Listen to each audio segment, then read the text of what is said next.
जातस्य हि ध्रुवो मृत्यु ध्रुवं जन्ममृतस्य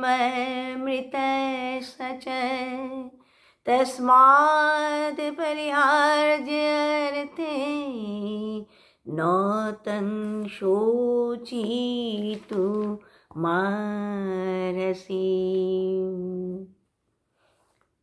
বলছেন যেহেতু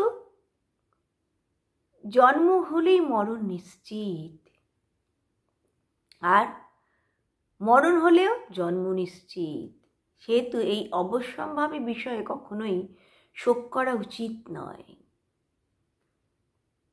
ভগবান এই শ্লোকে অর্জুনকে বলছেন, যদি তার্কিক নৈয়ায়িকগণদের মতো তুমি গ্রহণ করো তাহলে কারও মৃত্যুতেই শোক করা উচিত নয়, কারণ জন্মিলে মরিতেই হইবে। জন্ম নিলে মরণ অবশ্যম্ভাবী।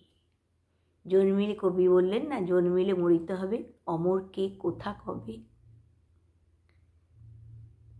অতএব জন্ম নিলে মরণ অবশ্যম্ভাবী।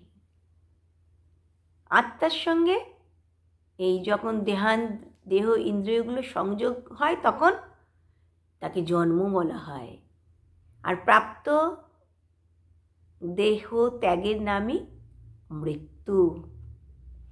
ধর্ম আর অধর্ম, এই জন্যেই জন্ম মৃত্যু হয়ে থাকে।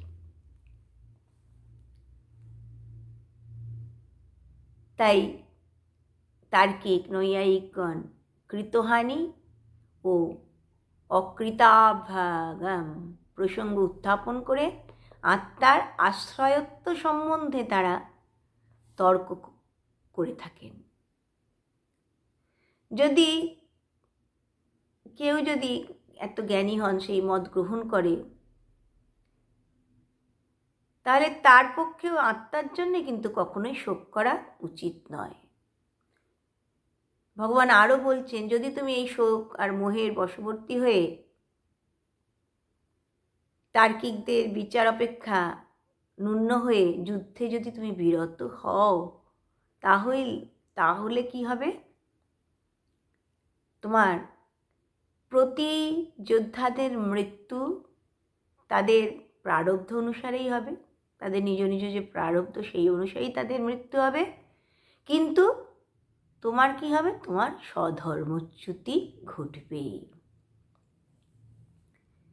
শঙ্করাচার্য বললেন না, তা মুদগর শ্লোকে তিনি বলেছেন, যাবৎ জননং তাবৎ মরণং যাবৎ জননী নীরে জঠরে শয়নং।